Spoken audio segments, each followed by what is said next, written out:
Assalamualaikum warahmatullahi wabarakatuh. Perkenalkan, nama saya Evi Febriila Rahma. Saya adalah dosen sastra Inggris FISIP Universitas Trunojoyo Madura. Di sini saya akan menyampaikan pembelajaran morfologi sebagai salah satu prasyarat Sirdos. Di sini nanti saya dan mahasiswa akan belajar atau berdiskusi tentang mata kuliah morfologi. Sebelum kita mulai untuk pembelajaran, saya akan menyampaikan beberapa hal penting yang perlu diketahui mengenai mata kuliah morfologi. Mata kuliah morfologi merupakan mata kuliah wajib yang harus diambil oleh mahasiswa semester 4 yang berjumlah 2 SKS. Dalam mata kuliah morfologi sendiri memiliki 2 PPM atau tujuan pendidikan program studi. Yang pertama adalah mampu bekerja secara mandiri dan kelompok untuk menyelesaikan permasalahan kasusastran dan juga kebahasaan. Untuk PPM yang kedua adalah mampu menunjukkan sikap amanah dan peduli dalam menyelesaikan masalah yang terkait dengan kasusastran dan juga kebahasaan. Sedangkan untuk CPL-nya sendiri, di sini ada mampu menguasai konsep teoritis, ilmu bahasa, sastra, dan juga budaya. Untuk indikator kinerjanya, mata kuliah morfologi memiliki 2 IK. Yang pertama adalah menguasai kaidah-kaidah tata bahasa dan kosakata bahasa Inggris. IK yang kedua atau indikator kinerja yang kedua adalah menguasai konsep teoritis, ilmu bahasa, sastra, serta budaya. Sedangkan untuk CPMK yang harus dipenuhi dalam mata kuliah ini adalah menjelaskan prinsip-prinsip morfologi yang terdiri dari kata dan non-kata, serta morfem, klasifikasinya, serta distribusinya dalam bahasa Inggris. Sedangkan untuk materi-materi atau topik yang akan diangkat dalam mata kuliah morfologi ada 12 topik atau 12 materi. Yang pertama ada the area of morphology, kemudian yang kedua ada word, sentences, dan juga dictionaries.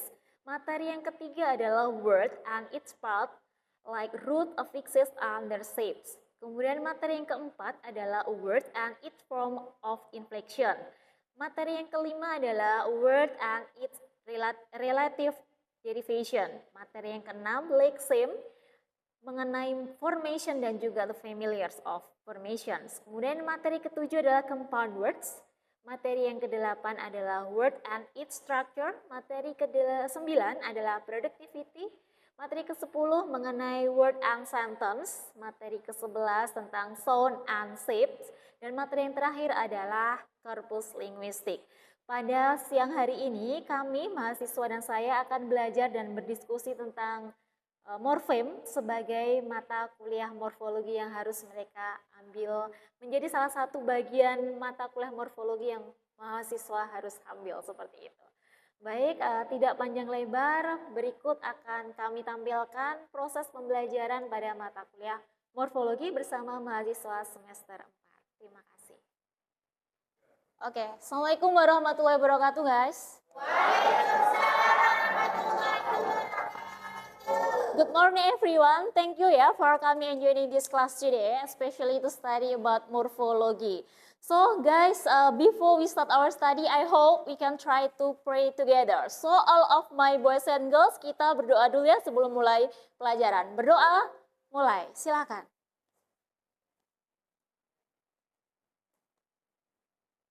Enough, thank you semuanya. Oke teman-teman, sebelum kita mulai masuk ke inti materi kita hari ini tentang morfem ya. Teman-teman, apa ada yang absen? Hari ini tidak masuk? No one? Oke, thank you ya. And guys, for the last week, minggu lalu, we focus about the morphology in general definition, right? Kita mempelajari tentang definisi apa itu morfologi secara umum, benar? Oke. So teman-teman, sebelum kita masuk ke morfem, ada nggak teman-teman yang mau menjelaskan sedikit tentang apa itu morfologi? Anyone? Oke, Aisyah, let me know, apa itu sebenarnya morfologi? Oke. Yang mana biasanya berkaitan dengan bentuk-bentuk leksem dan proses-proses yang menghasilkan leksem. Oke. Bentuk-bentuk pembentukan leksem ya, atau kata baru dalam bahasa Inggris ataupun juga dengan bahasa lain. Oke, thank you Aisyah. So, I'm really sure, aku percaya banget kalian semuanya have the good understanding, punya pemahaman yang bagus tentang apa itu morfologi. And right now, hari ini, we will try to focus, kita akan fokus ke apa guys? Yes, morpheme as the part of words. Oke. Seperti biasa ya, sebelum kita belajar tentang morpheme, I will let you know, aku akan ngasih tahu apa aja goals atau purpose pelajaran kita hari ini. Oke, for the first one, nomor 1, to explain the definition of morpheme. Jadi saya harap teman-teman semuanya di sini nanti bisa atau mampu untuk memahami definisi dari morpheme. Oke, kemudian yang kedua apa guys? To differentiate between free morpheme versus bond morpheme and root affixes based on combining forms. Okay. We have two purpose or goal that we have to get today. Kita punya 2 goals atau tujuan hari ini. Oke, sampai sini ada yang mau ditanyakan tentang goals kita hari ini? No one? Oke, kita lanjut aja ke slide selanjutnya. Morpheme and allomorph. Let's check. Oke, morpheme for the first. Untuk pertama, we will try to take some understanding about morpheme. Kita akan pelajari tentang morpheme. Sip. Kalau minggu lalu kita sudah membahas morfologi secara general, hari ini kita akan belajar tentang apa guys? Yes, pintar semuanya. My proud boys and girls ya. Morpheme, ya. Just focus in my slide right now. Coba fokus ke slide saya sekarang ini. Coba. Morpheme. Ada yang bisa bantu saya untuk membaca nggak sih sebenarnya apa itu morpheme? Please raise your hand. Oke, thank you Rob. Coba, apa itu morpheme Rob? Jadi morpheme itu small unit of language that carries information Okay. about meaning or function. Jadi Okay. artinya itu sebuah gabungan kata atau unit terkecil dari sebuah bahasa yang memiliki makna atau arti. Bener banget. Apa itu morpheme? Keywords-nya apa Rob? Meaning, small meaning, unit terkecil. Seperti itu pembentukan kata baru ya, ataupun juga bukan kata baru, makna baru juga. Oke, then other students, ada nggak yang tahu apa itu morpheme? Let's check, coba kita cek ya. Small unit of language that carries information about the meaning of function, like build menjadi apa? Oke, kemudian ada house menjadi? So, what are the differences? Apa perbedaannya antara house sama houses di sini, guys? Kalau house itu pasti cuma, sedangkan kalau houses itu adalah plural atau jamain bahasa. Pintar semuanya. Oke, ada yang lainnya pengen ngasih apa itu namanya conclusion atau kesimpulan apa itu morpheme? Let me know. Tadi siapa yang mau membantu saya untuk memberikan penambahan apa informasi tentang apa itu morpheme? Just Robby, semuanya udah paham ya? I'm really sure that every single one of you here have the good understanding about the definition of morpheme. Let's go to the next slide. Oke, this one ya. Coba kita sekarang fokus ke macam-macam morpheme. Nah ini, ya, what is the morpheme like this one? Coba kalian amati dulu. If Robby state, ketika Robby bilang morpheme adalah unit terkecil dalam sebuah, apa tadi Rob? Yes, pinter banget kata. Coba kalian perhatikan di sini. Sometimes word have 2 or more morphemes within them, for examples. Like this one. Oke, ada apa aja di situ? Coba dibaca nomor 1. Talks. Kalau yang warna kuning itu termasuk verb berapa? Ada penambahan additional S ya. Akan tetap menjadi verb 1 atau berubah menjadi verb 3 atau verb 2? Oke, stay in the as the verb 1. Kemudian the second one. Apa itu guys? Talker. Tetap ya, base word-nya adalah talk. Kemudian ada additional prefix, suffix atau affix atau infix.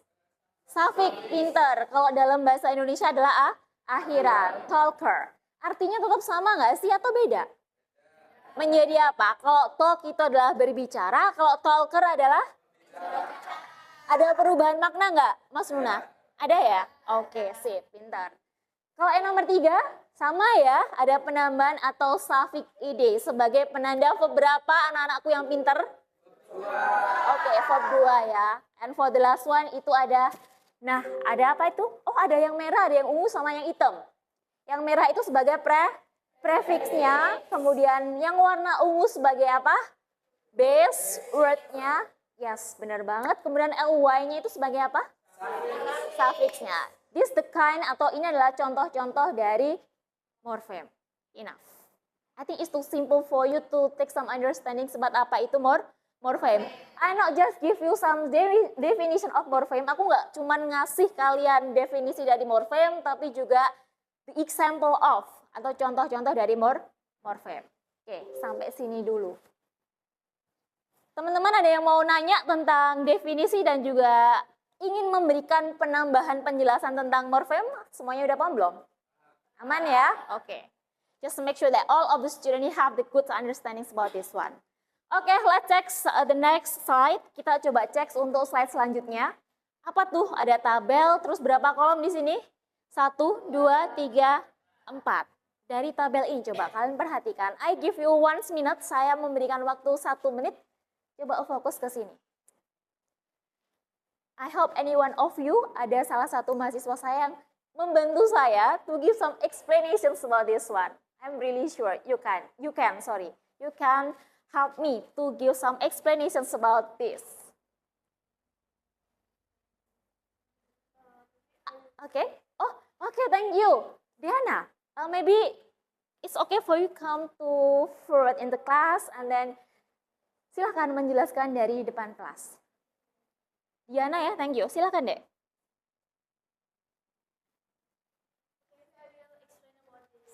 It's okay for you to mixing with bahasa ya? Oke, sip. So maybe we have word here. In the first is we have a word, and then the second table we have the morphemes. Okay. The third is what's that? How many morphemes exist here? Okay. And the last is type of morphemes. Okay. For the first, we will explain. We will just focus about the word house. Okay. So the word house have the morpheme house. Okay. Just house. That means we have just one morpheme. And then house is the type of in the morpheme is just base. As the base, sebagai base atau dasar kata aja ya, Diana. Oke, sip. And then the second is jump. The morphemes is from the word jump, and Okay. then we have the suffixes ed. Oke. Okay. So in this slide, you know that in the jump we have two morphemes, jump and suffixes ed. Oke. Okay. And then the type of morphemes, jump as the base, and then ed we know that is as the suffix. The third is football. Football, we know that football is from word foot and ball. Oke. We have two morphemes here. Oke. And then the type of base and base. Oke, thank you ya Diana, and I'm really sure that every single one, semua mahasiswa di sini tahu dan paham apa itu yang namanya base word dan juga morpheme dalam tabel ini. So Diana, thank you ya, and please come back to your seat. Oke. Next one, kalau di sini sudah paham, kita lanjut aja ke slide selanjutnya. Apa nih? Ya, kok ada diagramnya ya? Oke, ada morphemes, especially in English ya. I just give the example in English because this is our subject. We divide, kita membagi yang namanya morpheme itu menjadi 2. Apa itu yang termasuk dalam morpheme atau type of morpheme itu? Bound and free morpheme. Coba, apakah benar bound and free morpheme? Benar. Yang the purple ones, warna ungu adalah bounds, kemudian yang kedua adalah free. Apa itu arti dari bound? Terikat. Sedangkan free apa? Bebas. Oke. Next, selanjutnya dalam free morpheme itu sendiri kita mengenal yang namanya affix. Bukan afik ya, tapi affix. Oke. Kalau afik nama orang ya, kakak kelas kalian. Afif. Oh ya, benar. No. Affix ya. Kita tidak memakai affix dulu di sini ya. We just focus both of the affix and root. Kalau root itu bahasa Indonesianya apa? Akarnya. Apa tuh maksudnya? Coba kita cek di sini. Affix itu dalam bahasa Indonesia adalah imbuhan. Benar nggak? Nah, imbuhan sendiri ada 2 guys. Directional, ada inflectional sama derivational. Kemudian rootnya ada like this one. And I'm really sure, saya yakin di minggu lalu kita sudah membahas apa itu inflectional sama derivational. So I'm really sure any one of you here wanna try to help me to give some detailed explanation or additional information about this one. Nanti aja dulu ya, kita fokus ke sini. Kemudian ada free yang warna pink nih. Oke, for the first one ada open class sama apa? Close class. Apa itu maksudnya open sama close? Oke, open like this one. Nouns. Nouns itu kata apa guys? Word classnya adalah pintar. Kalau verb apa? Pintar. Kemudian for the last one itu ada kata sifat atau adjective. Selanjutnya ada close. Close itu apa? Kata yang tertutup. Maksudnya apa sih? I'm really sure minggu lalu kita sudah pernah membahas ini, ya kan? Kalau close class itu adalah kata yang tidak bisa berdiri. Oke, pinter. Sedangkan kalau open class itu terlalu menerima kata atau imbuhan yang lain. Gitu. Terlalu apa ya dia? Terlalu friendly gitu dengan kata yang lainnya. So, okay, this the kinds of open class, and this one is close class. Okay, aman. Karena ini sudah minggu lalu ya. Nah, this one, ini ya, aku ngasih contoh atau gambar dari yang namanya bound sama free. Kalian lebih suka menjadi bound atau free morpheme kalau kalian tuh seolah-olah sebuah kata gitu. Let me know why. Kenapa free? Bebas, lepas gitu ya, nggak ada yang ngatur, nggak mau overprotective. That reasons why kamu pilih free gitu ya, Viv ya. Oke, kalau yang lainnya pilih free atau bound? Pilih dibebasin atau pilih diperhatiin? Terserah ya, up to you ya, I don't care about it. But I just give the example of free morpheme and bound morpheme. Oke, this one. Ini ada tolls, kemudian ada tree ya. This the kinds atau ini adalah contoh dari free morpheme. Kenapa tall sama tree kok free morpheme guys? Karena dia bisa independent ya, independent words atau bisa berdiri sendiri. Nah ini ada ER sama S, dia ada talinya tuh yang warna coklat sebagai bound morpheme. Maksudnya apa dari gambar ini? Van, can you give some explanations about this picture? Kenapa disebut bound morpheme? Oke. Karena dia apa, Van? Karena apa? Tidak bisa berdiri sendiri. So, dia harus bergabung dengan Revan pintar, gitu ya. Itu berbedanya antara free morpheme sama bound morpheme. Oke, aman lah ya dari gambar ini. Dia bisa berdiri sendiri, sedangkan dia nggak bisa. Dia harus gabung atau nyantol sama kata lain. Tadi sudah ada. Next one. Oke, ini sama aja ya seperti yang gambar tadi. Ada free morpheme. A morpheme is a morpheme that can stand on its own. Dapat berdiri tegak sendiri tanpa gandol atau mengikuti kata lain. Like this one, ada walk, yellow, goals open. Ada yang lainnya contoh dari free morpheme? Boy, oke. Kemudian apa lagi? Smart, kemudian apa lagi? Gitar, oke. And many more. I'm really sure every single one of you can give the example of free morpheme and bound morpheme here. Kalau bound morpheme sama seperti yang disampaikan Revan tadi ya. Bound morpheme adalah morpheme yang tidak bisa berdiri sendiri and be connected. Harus terhubung dengan morpheme yang lainnya. Mostly itu dalam bentuk imbuhan. Itu ada ly, kemudian an, kemudian apa lagi? ir, s, pinter, nes juga. Kita fokus ke bound morpheme. Kalau free morpheme gampang lah ya. Pokoknya kata yang bisa berdiri sendiri semuanya free morpheme. Kalau bound morpheme seperti apa? Tadi udah dibilang sama Revan kalau bound morpheme itu adalah kata yang terikat, tidak bisa berdiri. Oke. We divide into kinds or type of bound morpheme. For the first one adalah derivational morpheme and the second one adalah inflectional morpheme. Apa itu derivational morpheme? Nah, coba. Ada yang membantu saya baca doang nih, teman-teman? Oke, Afif, both of this type is okay for you to read for the first. Oke, silakan. So, derivational morphemes are fixed prefix or suffix that are added to words to form new words. Oke. Example is possible. Impossible Oke. become an impossibility. Impossibility. Oke. Then inflectional morphemes are suffix as in salis, colors, or Okay. quantity. They provide grammatical information about gender, number, person, case, Okay. degree, and short form. They Okay. are not used to change the grammatical category of a word. Oke, so What are the conclusion that you get come from this one? Apa kesimpulan yang kamu bisa ambil dari pengertian derivational sama inflectional, Viv? So basically, derivational morphemes is a word formation yang terbentuk dari penambahan Oke. suffix. Penambahan suffix atau akhiran ya? Akhiran. Imbuhan nggak cuma akhiran aja, tapi juga ada prefix atau Prefix dan awalan. prefix. Pinter. Oke, next one. Derivational morpheme sendiri itu word formation yang bisa ditambahkan prefix atau suffix, Oke. tapi juga merubah kelas katanya. Merubah kelas kata. Contohnya kayak apa, Vic? Teach menjadi teacher. Oke, Teach teach. pada awalnya adalah verb. Kelas katanya apa tuh? Verb. Verb. Terus kemudian menjadi Teacher menjadi kelas katanya apa? noun. Noun. Oke. Karena teach itu sendiri artinya apa? Mengajar. Sedangkan teacher adalah guru atau pengajar. It's two difference ya, both of the derivationals morpheme and inflectional morpheme. Sangat berbeda. Sampai sini teman-teman sudah paham dan bisa membedakan belum derivational sama inflectional? Karena kayaknya minggu lalu sudah pernah kita singgung sedikit ya.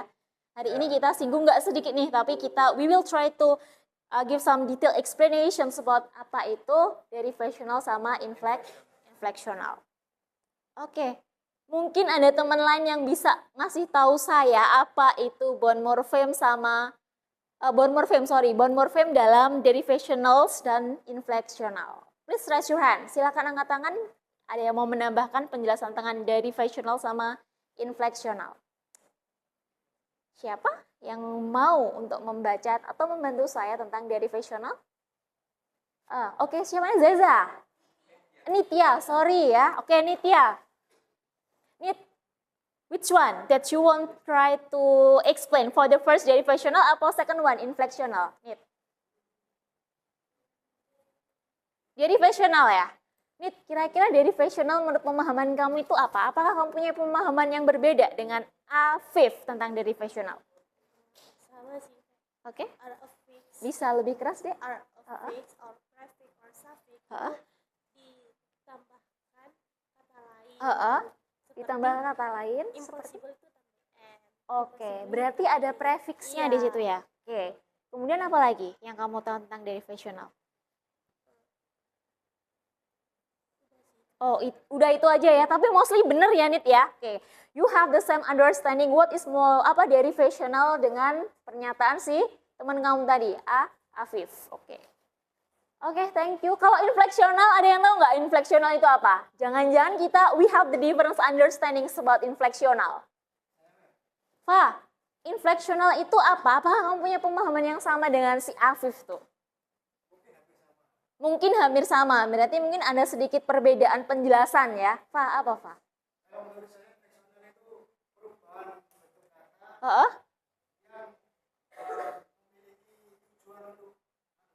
Apa tujuannya? Menunjukkan fitur, maksudnya fitur apa Fa? Fitur kayak teksis, jamak, Oke, jadi ada penandanya ya bahwa inflectional itu sebagai, tapi merubah kelas kata nggak kalau inflectional? Enggak, pinter. Yang merubah kelas kata adalah dari derivational. Kalau inflectional itu ya cuma bentuknya doang yang berubah, tapi kelas katanya tetap gitu. Kalau teach sama teachers tadi termasuk derivational apa inflectional guys? Kok pinter semuanya ya? Oke. Karena belajar ya. Ya iyalah gitu. Karena pakai bukunya yang dikeluarkan sama pinter. Oke, sebelum kita pindah ke slide selanjutnya, ada yang mau nanya nggak? Memastikan kalau teman-teman semua punya pemahaman yang sama tentang derivational sama inflectional. Aman ya? Aman? Aman ya Jayan ya? Oke. Sadam baris? Oke. Oke. Inflectional aman ya? Oke, sip. Aisyah, it's okay for you? Enough? Oke. Lanjut. Kalau semua teman-teman sudah paham, kita lanjut ke slide selanjutnya. Udah, nih. Derivational, inflectional, like your friends state tadi ya. Seperti yang disampaikan atau di pernyataan teman-teman tadi bahwa nih, bound itu adalah kata atau morfem, bukan kata, tapi morfem yang tidak bisa berdiri sendiri dan dia harus nyantol sama morfem atau kata lain. Guys, kalau misalnya aku nyuruh kalian nih, please buat satu kata yang mengandung infleksional S di sini. Kira-kira kata apa? Boy menjadi boys. Oke, kemudian book menjadi books gitu ya. Berubah kelas kata nggak? Enggak, karena infleksional. Kalau derivational baru. Seperti perfect menjadi unperfect. Perfect itu artinya apa? Unperfect menjadi apa? Sangat pintar gitu ya. Nah ini kalau free gampang lah ya, semuanya udah tahu. Kemudian this one, sumarinya ya? No, summary. Summary-nya ya, oke. Terlalu biasa ya itu keyword kita. Summary itu bahasa Indonesia apa sih? Kesimpulan. Sebenarnya bukan kesimpulan sih guys. Kalau kesimpulan itu conclusion, kalau summary itu adalah kok pinter semua, kayaknya nggak perlu kuliah. What about you Mas Luna? To make sure, memastikan bahwa kamu punya good understanding ya, atau pemahaman yang bagus tentang materi kita hari ini, apa? Poin penting apa yang kamu dapat? Poin apa? Kira-kira apa? Apa yang kamu tahu? Contoh dari rasional. Oke, kamu mau ngasih contoh derivational ya? Boleh? Yuk silakan. Mungkin it's okay for you come in front of the class and please write the example of derivational. This one, silakan Mas Luna. Kalau derivationalnya Mas Luna, infleksionalnya siapa nih kira-kira yang bisa? Oke, sip. Oke. Rizal. Zal nih ya, infleksional. Gimana tadi? Udah. Oke. Kasih 3 aja nggak apa-apa, masing-masing Mas Luna 3, kemudian Rizal 3. Kalau Rizal infleksional, Mas Luna derivational. Memastikan nih kalau mereka itu paham apa itu infleksional sama. Oke, 3 cukup. Ya kan? Ada yang salah? Enggak ya, kayaknya semuanya benar ya. Ini movement berasal dari move. Oke Rizal, kita tunggu. Apa nih? Oke, sip. Zal, ini dari apa? Walks itu berarti berasal dari? Jalan sama. Oke, adakah perubahan kosakata? Tidak ya, tetap menjadi apa guys? Verb. Sip. So, give applause for both of Mas Luna and Rizal. Oke, please come back to your seat. Aman ya, kayaknya insya Allah semuanya teman-teman tahu. Enggak kayaknya sih, emang semuanya sudah tahu and enough. Apa nih kok yang warna merah? Teman-teman, aku semuanya paham kalau kalian pasti bawa HP, benar? Curious, oke. Ya biasanya ini adalah model-model curious ya. Dia udah paham banget kalau kayak gini adalah matanya langsung hijau itu curious. Bukan ya, sorry banget. Teman-teman bisa masuk ke sini. Coba kalian masuk dulu. Yuk, siapa yang cepet? Free morpheme sama bound morpheme. Oke. Sudah submit? Satu aja nggak apa-apa. Just make sure that all of the students here have a good understanding about what is free morpheme and bound morpheme. Wow. Yang warna kuning siapa nih? Ada talks, kemudian re. Berarti bound ya. Rewrite. Oke. Pinter, lanjut. Beautiful. Beautiful itu free atau bound? Free dong, ya kan? Lanjut. Just 30 second lagi ya. 30 menit lagi, 30 detik lagi. Unbelievable. Oke, girl, boy. Oke, lanjut. Thank you ya. Writing. So, semuanya udah paham ya apa itu free sama bound dari Mentimeter sini. Guys, thank you banget kalian sudah paham apa itu. Oke, sip. Guys, sebelum kita tutup pertemuan kali ini, untuk memastikan kalian sudah punya pemahaman yang bagus tentang materi ini, aku bakal ngasih homework buat kalian. Minggu depan kayaknya kita akan ketemu lagi di hari dan jam yang sama untuk membahas ini. Kalian persiapkan dan harus jawab semuanya. Gitu ya. Sebelum kita tutup, ada yang mau nanya nggak? Materi akan saya share di WA group. Ada yang mau nanya? Time is yours. Aman semuanya? Guys, thank you for this discussions ya. I think enough for today. Terima kasih untuk hari ini. Kita ketemu minggu depan and wassalamualaikum warahmatullahi wabarakatuh.